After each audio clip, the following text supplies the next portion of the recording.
Mga kabayan, sama-sama nating panoorin kung nasa ayos ba ang pag-imbestiga ng NBI sa mga ex-Marines. 12 of the 18 Marines have already responded to your subpoena. And did they go to the NBI directly? Ma'am, ganito po. Actually, it's 18. Una po, 16 yung dumating. Tapos on the second call po sa kanila, 18. Yung pong 12, yung po yung everybody already issued their individual statements po. Yung sa interview. But when it's time for them to sign their official statements, only 6 signed it. 12 hindi pirma. Hindi po nagpirma So, yung 12. 6 lang. Sa 18, 6 lang ang pumirma ng affidavit nila. Parang ganun. Opo, kasi ang naririnig ko, ang sabi sa akin ng mga INT po natin, nung pipirmahan na nung iba, nung 12, si Attorney Balicod, the lawyer who represented them, objected because he wants to review the statements. Okay. Pero yung the statements na binasa na when they're about to sign, yung 6, nakapag-sign na. Kasi ang nangyari po dyan, they were interviewed separately, iba-ibang table yan. So we advised them na dapat marami sana yung lawyer. Kasi po, if they want to be represented by lawyer, dapat mag-avail sila ng iba pang lawyers. But Attorney Balicod, sabi niya, kaya niya na i-represent yung 18. So that's what we did. And the entire proceedings, Ma'am Karen, I have to mention it on the onset na yun pong interview nila is fully recorded with their consent. So ibig sabihin po, naka-record naman po yan for the purposes po ng documentation, and eventually, alam na po natin, meron laging he said, she said na nangyayari. So pagka po tiningnan yung records nung interview, nandoon po, and that was reflected, reduced into writing, na yun po dapat yung pipirmahan nila na salaysay po nila na binigay. Okay. Now, may value ba ang testimonya o aligasyon na hindi pinirmahan ng isang testigo? Halimbawa, yung right now, yung 12 na hindi pumirma, would you consider, how would you weigh that testimony if they did not sign it? Well, sabi ko nga po kanina, may recording, so that is a voluntary statement. Wala namang pumpilitan at takutan na nangyari. So once it's presented to any agency like sa Office of the Prosecutor, sa Korte, I think it's the court who will decide what is the probative value ng mga statements po nila. Siyempre po, kung pinirmahan na, mas matibay na po yun kasi nakalagay doon, voluntaryo na sinalaysay, sumagot sa mga katanungan at binigay sa kanila kung ano yung dapat nilang mga karapatan sa panahon ng pagtatanong po sa kanila. At pinirmahan.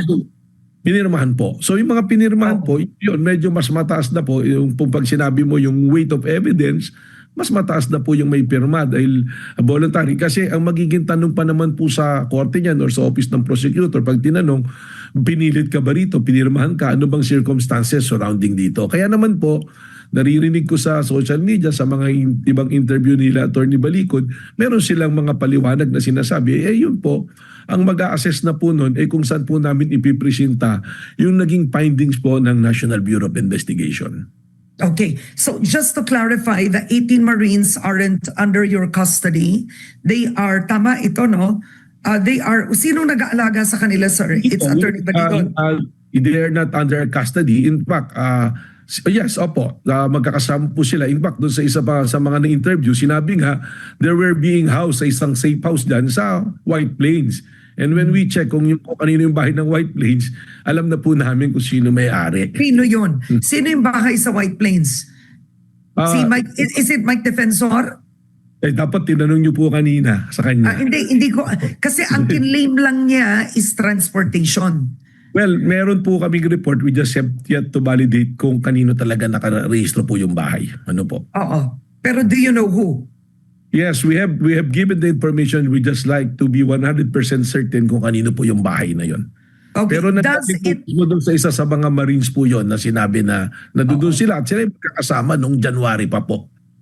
Now, does it affect the credibility of the 18 Marines hypothetically if, let's say, they are being housed by either Mike Defensor or anybody in that political sector? Does that affect the credibility or the truth of the allegations?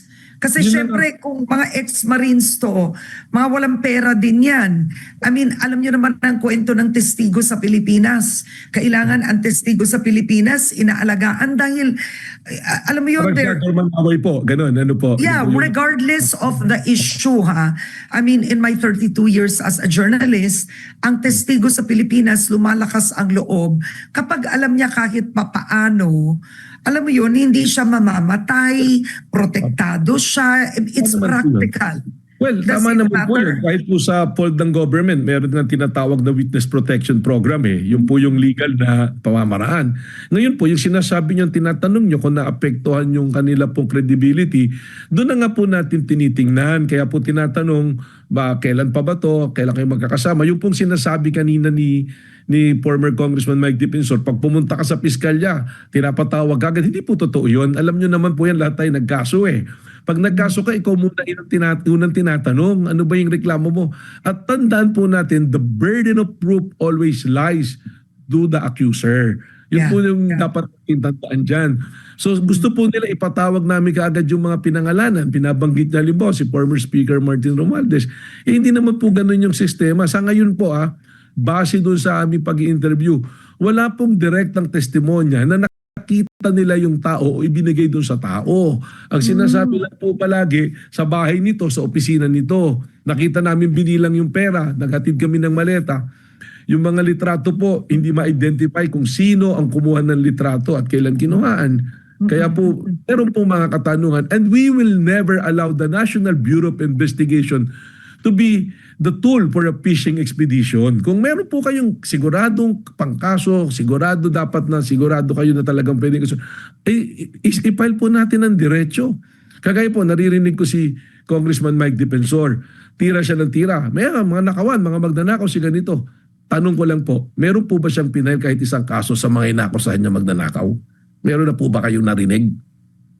That is hindi man po obligasyon nating lahat na Pilipino, but we are duty bound as a Filipino under the law, under the Constitution, under the revised penal code or under the anti-graft and corrupt practices law, na kung tayo magsuplong, magkaso sa mga taong alam natin na gumawa ng pagkakasala. Kami po dito sa National Bureau of Investigation, kahit sino pong pumunta rito, we will treat them equally. Dinala po Okay. Now, Yes, ma'am. now, let's speak, let's be specific. Maganda yung sinabi nyo kanina eh. So sa mga nabasa po ninyo na testimonya, no, yung allegedly pagbibigay ng pera, pagde-deliver thrice a week, allegedly sa mga bahay ni former Speaker Romualdez, not one of them said in the testimony, they gave it directly to the speaker. But did they name a specific person that could have been an aide, for example? May tao bang binanggit sa testimonya na tumanggap? Yes, meron po. May mga nabanggit yung sila Mark, sila Justin, nasabi sila yung pumasok, sila yung nagdala. Oo. But they just- may family so, names ba we ang also- mga to? Ano I po? mean, is there, at one point, ito yung tanong ko, so they named a Mark, a Justin. Sino ang magpapatunay na may kaugnayan yun sa speaker? At Kailangan po papatawag natin nyo ba? silang tawag. Papatawag nyo ba yung Mark at Justin? Or how does this work? Ama po, pagkatapos po naming mabalidate kung ang kanilang testimonya o pagtuturo sa mga tao ay talaga namang meron pong basihan, may ebidensya, papatawag po natin. Katunayan po, ma'am, yung pinangalanan po nila na air taxi, kagaya po nun, we sent as a Puina Ducis Tecum. Nagpadala ng kasagutan sa amin that never in their logbook or in their log na nagkasama sa flight si Sergeant Sergeant Bolte at saka Sergeant Tube at saka si Saldico. Ebidensya po yun. But then why would they Sumulat po sa- admit? I mean, sumulat yan po- din ang tanong ko. If you were a company like Air Taxi, I mean, why would you admit to something like that too? On record po yan, ma'am, kasi po may protocol po ang Civil Aeronautics Board at ang Manila International Airport Authority. If you recall, ma'am, I worked in the Manila International Airport Authority before as general manager. Wala pong tumitake of lumalanding kahit chopper lang dyan na wala pong mga pangalan ng pasahero. Lahat po yan inilalag po. And other than that, meron din po kami mga binanggit nilang lugar na pinuntahan nila ng mga private villages. We also issued subpoena ducis tecum kung merong mga ganitong pangyayari. It was na not confirmed, wala pong ganun na sinasabi. So mas marami pong doubts. That's why sinabi ko po kanina, hindi ko po papayagan yung ahensya na gagamitin ng mga nagrereklamo na kami ang maghanap ng ebidensya na ganyan. Kasi kami naman po yung hahabulin. Kami naman ang mananagot. Pero hindi ba trabaho ng NBI maghanap ng ebidensya? I mean, I'm curious. It's like the FBI, right? The FBI is proactive in looking for evidence once they feel that a certain individual is committing a crime. Yes, right? ma'am. We've seen it in so many documentaries. Hindi niyo ba trabaho yun? Yes, ma'am. Trabaho po. Kaya nga po nag-issue kami ng subpoena. Pero ang sinasabi ko po rito, taliwas sa sinasabi po nila Attorney Balicod at the former Congressman Mike Defensor na dapat ipatawag namin kaagad yung mga tao na binabanggit. But in order to reach point 10, we must start from point 1. Sila po yung nagreklamo, sino po yung una nating tatanungin? Pinangungunahan na po nila yung ebidensya, pinanunuhan na nila yung ahensya. Kaya nagkakaroon po tuloy na pag-iisip yung mga tao, nagkakaroon na ng mga konklusyon na ganito yung nangyari na hindi pa po tapos ang investigasyon. Okay, Kaya sir, yung anim na ex-Marines, sabi niyo yung anim na ex-Marines, they signed an affidavit. So their testimony has more weight. Just generally, Tono, yung anim na ex-Marines, ano ang naging center ng affidavits nila? Kasi tatlo binanggit ni Mike Defensor, di ba? May Luistro, na nabigyan ng pera, may Trillanes, nabigyan ng allegedly ng pera, at itong mga Martin Romualdez, etc., of the flood control.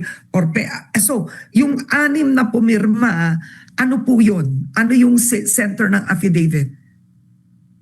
Alam niyo po, ang tinanong namin sa kanila kung ano yung mga partisipasyon po nila, isa-isa doon.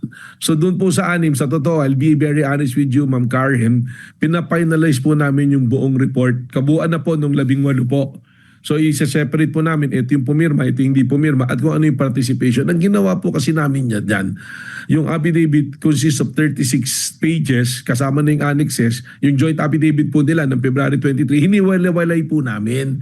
At tinanong namin, ano yung participation mo dito? Saan ka rito? So ano yung recollection mo?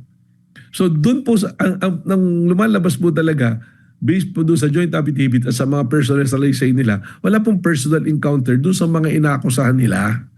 Except that lagi nga nila binabanggit, parang may conduit, may dinadaanan po na ganito. At sinasabi nila, ito bahay ni ganito, bahay ni ganyan. Pero never the time that it was established na nung dumating doon, nandoon yung mga taong pinaparatangan po nila. Ganun po yung nangyayari dito. Ngayon, siyempre sinasabi po nila, bakit yata parang inaangguluhan pa? Narinig ko po mismo kay Attorney Balicod na sinasabi destabilizer sila. Wala naman po kaming sinabi na destabilizer sila. Hindi ko alam kung saan nanggaling. Yun daw ay report from the higher ups na siya ay tutukuyin ng stabilizer. Pero hindi po maaalis. Kayo na nga po nagsabi, trabaho ng National Bureau of Investigation na mag-imbestiga sa kabuuan. Tinitingnan po namin kailan kayo nagkasama-sama. Lumalabas, January pa lang, magkakasama na po sila. Yun po yung isang nandun sabi niya. Lumabas sila February 23. Kailan sila nagtrabaho talaga. At out of 103, bakit 18 lumabas? Plus 1 si Gutesa. Na ngayon, sinasabi nila, tinakot si Gutesa, binawi yung testimonya. Napakahirap po nung gano'n na sitwasyon eh. Ang sa amin, we are making a balance based on what we have na pinisinta po nila. And we go beyond that also by exercising our power of issuing subpoena. Subpoena to the person, subpoena to the documents. Ganun naman po yung ginagawa namin dito. Ako lang ang challenge. Director Matibag, how do you then assure the, how do you assure the public, for example, that you personally and the NBI will be uncompromised given you were appointed under this administration? I mean, wag na tayo maglokohan, Pilipinas ito, right? I mean, you were appointed as NBI director under this government. I mean, you're only human. How could you assure the public ang hirap maging parang justice yan eh. The minute na appoint ka, you have to really take your office seriously to the point that you serve the Filipino people. But in the end, people will start to feel, what do you expect with this case from the NBI and appoint siya under this administration? Some people might think you're protecting, right? So how do you balance that? How do you Well, then prove that you are absolutely impartial, that you want the truth, that you want justice to be served? Ma'am, ang sagot lang po dyan is that the Bureau has been transparent from day one dito sa 18 na to. We are very, very transparent. Hindi po natin maalis sa tao yung mag-isip ng kahit ano po. Sigurado, ako naman po, dinaranas ko yan every day. May naniniwala, may hindi naniniwala. But at the end of the day, we must be faithful to the mandate. Ako naman po, ang request ko lang palagi, judge me on my performance. Nanggaling na po ako, iba-ibang administrasyon naman po yung pinaglingkuran ko eh. Naglingkod po kay Pangulong former President Gloria Macapagal Arroyo, kay former President na Rodrigo Duterte, ngayon po sa administrasyon na to. So ang sa akin po, ang may always offer to the public is look at my performance, yung mga dati kong ginawang trabaho at kung ano ang trabaho gagawin ko. Siguro po pag alis ko sa NBI, doon din nila marirealize that I was fair. Sapagkat ang sa akin lang pong gagawin ngayon habang nandito ako, I will be very, very transparent at kung ano po yung batas at procedure na dapat gawin, yun ang gagawin. Dito po sa 18 Marines, yun po yung sinusunod ko. Wag naman po sanang baluktutin na pag may nagkaso, kailangan puntahan natin kaagad. Hindi naman po yun yung practice natin eh. Kahit sa ordinaryo investigador ng barangay, pag may nagreklamo na kapitbahay mo, yung kapitbahay mo muna ang tinatanong bago ka puntahan at tanungin ano po. Patunayan muna kung po mga claims po ninyo. I think, one thing is universally clear. The burden is on the accuser. That's one thing universally clear. So what happens next? Director Matibag, last words. Anong mangyayari? Nagpunta na po si Mike Defensor. Yung 18 nagpunta na po sa inyo. Pero 6 pa lang ang pumirma ng affidavit. What's next? I-clear lang po natin, pumunta nga po rito si former Congressman Mike Defensor kasama yung kanyang abogado, pero hindi naman po sila nag-submit sa investigation. In fact, yung amin pong subpoena power, binaliwala nila. Meron pa nga kumalat na video na hindi na lang namin po pinagtunan ng pansin. Binidyo na biniberate ni Attorney Topacio, yung isa sa aming ahenteng nagtatanong at ayaw magpa-interview. Doon nga po ako nagtataka si Attorney Topacio. You should release that video. Nilabas po sila. Sila po nagtabas. Actually, it violates the data privacy po. Nagtataka nga po kay Atty. Topacio, malaking tao siya pero bakit maliit ang pangunawa niya sa mga ganyang bagay? Yun po yung nakapagtaka. Tapos nandirito na sila, sabi ni Mike Defensor, ba't pati asawa ko pinatawag? Hindi po kami ang naglagay sa sitwasyon na yung sa asawa niya. Pinagamit niya yung sasakyan doon sa 18 Marine, nakarehistro sa pangalan ng asawa niya. Kailangan naming tanungin because we want to know the circumstances surrounding that. We have to clear them kung ano talaga yung nangyari. So doon sa 18, I appreciate nung unang pumunta, hindi po ayaw pag-usapan yung joint affidavit nila. Nung bumalik, pinag-usapan na. Hindi nga lang po pinirmahan. They have their own reasons. May mga report na po pumapasok sa amin. Siguro, kaya ayaw pirmahan nung iba na gusto na rin gusto pumirma, gusto na rin nilang matapos kung saan talaga pupunta yung investigation. Tatapusin po namin ito. We will submit to the public kung ano yung findings ng NBI at kung ano po yung mga dapat pa mga susunod na hakbang gagawin po namin, Ma'am Karen. And we will report it to the public. Sa tulong po ninyo, ipapaalam po namin. Wala po kaming itatago dito. At lagi ko po sinasabi, we are not protecting anybody. The NBI is for the people po. Marami pong nagreklamo. Mga kabayan, maraming salamat sa pag-share, like, and subscribe ng mga video upang lumaki pa ang ating community. Malaking tulong ito para makagawa pa tayo ng mas marami pang videos.